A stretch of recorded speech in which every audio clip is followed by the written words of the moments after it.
नमस्कार विद्यार्थी मित्रांनो, चिटणीसाची कार्यपद्धती या विषयातील प्रकरण क्रमांक 1 आपण पाहतोय पहा, ज्याचं नाव आहे संस्थात्मक वित्त व्यवस्थापनाची ओळख। मागील व्हिडिओमध्ये आपण खेळते भांडवल म्हणजे काय, तसेच खेळत्या भांडवलाच्या आवश्यकतेवर परिणाम करणारे घटक या संदर्भामध्ये आपण माहिती पाहिलेली पहा। आज आपल्याला भांडवल संरचना याची माहिती घ्यायची आहे। तसेच भांडवल संरचनेचे घटक कोणते असतात आणि स्थिर भांडवल व खेळते भांडवल या दोघांमधला फरक देखील आज आपल्याला अभ्यासायचा आहे। आता सुरुवातीला आपण भांडवल संरचना म्हणजे काय ते पाहूयात पहा। भांडवल संरचना म्हणजे व्यवसायाची दीर्घकालीन वित्त व्यवस्था ज्यावेळेस करायची असते पहा, त्यासाठी व्यवसायामध्ये लागणाऱ्या जे काही निधी असतो त्या निधीच्या वेगवेगळ्या स्रोतांचे किंवा ज्याला आपण मार्ग असे म्हणतो पहा, ज्याचं प्रमाणबद्ध एकत्रीकरण केलं जातं त्याला भांडवल संरचना असं म्हटलं जातं। परत एकदा पहा, भांडवल संरचना म्हणजे काय की भांडवल संरचना म्हणजे व्यवसायाची दीर्घकालीन वित्त व्यवस्था करण्यासाठी व्यवसायामध्ये लागणाऱ्या निधीच्या वेगवेगळ्या स्रोतांचे प्रमाणबद्ध एकत्रीकरण करणे होय। आता भांडवल संरचनेमध्ये मालकीचे भांडवल जे काही असतं आणि कर्जाऊ भांडवल जे काही असतं यांचं मिश्रण केलं जातं। आता मालकीचं भांडवल म्हणजे काय की मालकीच्या भांडवलामध्ये समहक्क भाग भांडवल, तसेच अग्रहक्क भाग भांडवल, तसेच राखीव निधी यांचा समावेश होत असतो। म्हणजे मालकीचे भांडवल जे काही असतं त्याच्यामध्ये कशाचा समावेश होत असतो, तर समहक्क भाग भांडवलाचा, अग्रहक्क भाग भांडवलाचा, तसेच राखीव अतिरिक्त निधीचा यामध्ये समावेश होत असतो।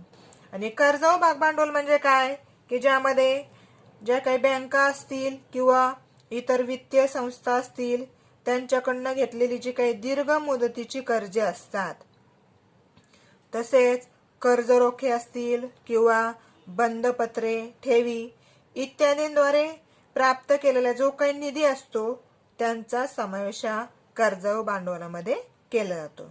थोडक्यामध्ये काय की भांडवल संरचना म्हणजे काय तर इच्छित प्रमाणानुसार विविध स्रोतांचे निधी एकत्रीकरण होय आणि यालाच प्रतिभूतींचे मिश्रण किंवा भांडवल रचना असं देखील म्हटलं जातं। या ठिकाणी आपण भांडवल संरचना म्हणजे काय ते पाहतोय पहा। आता पहा, खाली त्यांनी एक व्याख्या दिलेली आपल्याला। R.H. वेसल यांनी भांडवल संरचनेची व्याख्या सांगितलेली पहा, अतिशय सोपी आणि थोडक्यात सांगितली पहा। उद्योग व्यवसायात गुंतवलेले दीर्घ मुदतीचे व वैविध्यपूर्ण निधी म्हणजे त्याला भांडवल संरचना असं म्हटलं जातं। तसेच आणखी एक व्याख्या आपल्याला दिलेली पहा, जॉन एच हॅम्प्टन यांनी केलेली ती, संस्थेची भांडवल संरचना म्हणजे कर्ज व समहक्क भाग या दोन प्रतिभूतींमधील संबंध ज्यानुसार कंपनीला मालमत्ता खरेदीसाठी निधी पुरवठा करतो। अतिशय सोप्या व्याख्यात पहा दोन्हीही, त्यापैकी जी व्याख्या तुम्हाला सोपी वाटेल ती तुम्ही लिहू शकता। अशा प्रकारे आपण या ठिकाणी भांडवल संरचना म्हणजे काय ते पाहिलंय। आता पहा, आपल्याला भांडवल संरचनेचे घटक पाहायचेत। यामध्ये एकूण 4 घटक असतात भांडवल संरचनेचे। त्यामध्ये पहिला घटक येतो म्हणजे समहक्क भाग भांडवल, दुसरा घटक आहे तो म्हणजे अग्रहक्क भाग भांडवल, तिसरा घटक आहे तो म्हणजे प्रतिधारण नफा ज्याला संचय नफा असं देखील म्हटलं जातं, आणि चौथा जो काही घटक आहे तो आहे कर्जाऊ भांडवल। कर्जाऊ भांडवलामध्ये कर्ज रोखे आणि मुदतीचे कर्जे हे 2 घटक त्यामध्ये आहेत। पहा, आता भांडवल संरचनेचा पहिला जो काही घटक आहे तो आहे समहक्क भाग भांडवल। आता समहक्क भाग भांडवल म्हणजे काय तर आपल्याला माहिती पहा, ज्यावेळेस कंपन्यांना भांडवलाची आवश्यकता असते त्यावेळेस त्या भागांची विक्री करून किंवा कर्ज रोख्यांची विक्री करून किंवा ठेवी स्वीकारून किंवा बँकांकडून कर्ज घेऊन भांडवलाची उभारणी करत असतात। आता समहक्क भाग भांडवल म्हणजे काय तर कंपनीने समहक्क भागांची विक्री करून उभारलेल्या भांडवलास समहक्क भाग भांडवल असं म्हटलं जातं. म्हणजेच काय पहा की ज्यावेळेस कंपनी समहक्क भागांची विक्री करून भांडवलाची उभारणी करत असते त्या भांडवलाला समहक्क भाग भांडवल असं म्हटलं जातं. आता हे जे काही भाग भांडवल आहे किंवा हे कंपनीच्या व्यावसायिक कार्यांना पुरवठा करणारे जे काही निधीचा प्राथमिक व मूलभूत हा मार्ग किंवा स्रोत असतो पहा. ज्यावेळेस अग्रहक्क भाग असतो त्यावेळेस अग्रहक्क भागांवर लाभांश दिल्यानंतरच समहक्क भागांवर लाभांश हा दिला जातो. आपल्याला माहिती आपण 11वीला शिकलेलो आहोत पहा. ज्यावेळेस एखाद्या व्यक्तीने भाग खरेदी केलेला असतो त्यावेळेस त्या व्यक्तीला लाभांश दिला जातो. मग तो समहक्क भाग असेल किंवा अग्रहक्क भाग असेल. अग्रहक्क भागावर लाभांश दिल्यानंतरच समहक्क भागांवर लाभांश दिला जातो.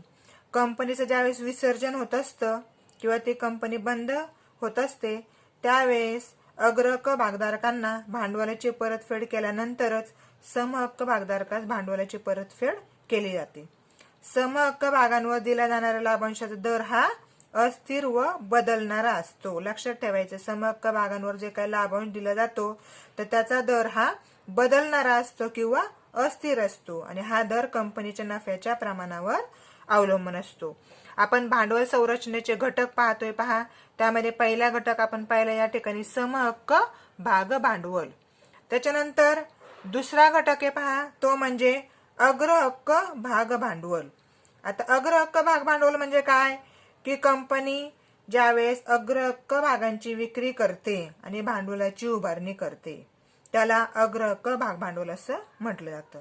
म्हणजेच काय, कंपनीने अग्रहक्क भागांची विक्री करून उभारलेल्या भांडवलास अग्रहक्क भाग भांडवल असं म्हटलं जातं.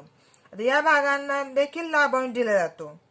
मग हा लाभांश देताना कंपनीच्या विसर्जनाच्या वेळी भांडवलाची परतफेड करताना अग्रक्रम दिला जातो. आपण याआधीच पाहिले पहा की अग्रहक्क भागधारकांना देखील लाभांश दिला जातो. ज्यावेळेस कंपनीचं विसर्जन केलं जातं त्यावेळेस भांडवलाची परतफेड करताना अग्रक्रम हा अग्रहक्क भागधारकांना दिला जातो आणि या भागांवर स्थिर दराने लाभांश दिला जातो.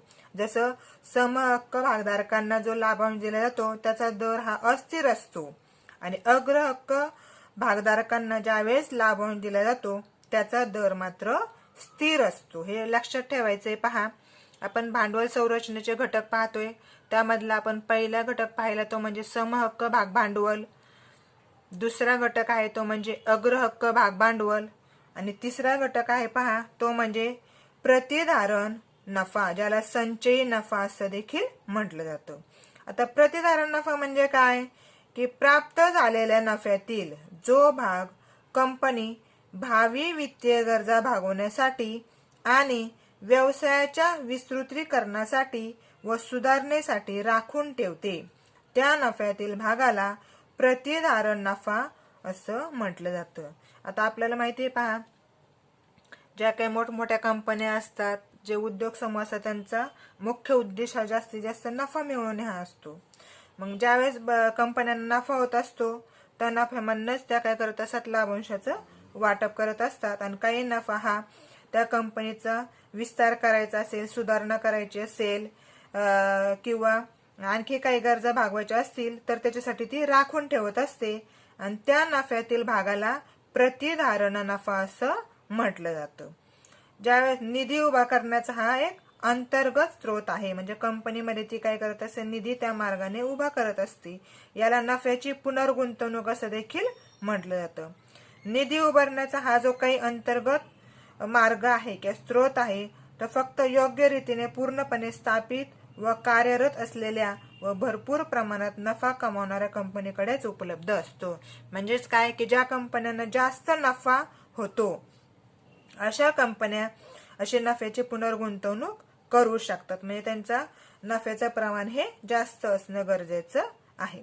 हा आपण तिसरा घटक पाहिलाय पहा भांडवल संरचनेचा, प्रतिधारण नफा किंवा संचयी नफा. त्यानंतर भांडवल संरचनेचा चौथा घटक हे पाहतो म्हणजे कर्जाऊ भांडवल.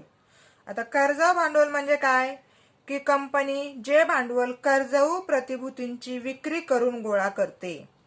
लक्षात ठेवा, अतिशय सोपी व्याख्या आहे की कर्जवू भांडवल म्हणजे काय, की जी कंपनी भांडवल प्रतिभूतींची विक्री करून गोळा करते त्या भांडवलास कर्जवू भांडवल असं म्हटलं जातं.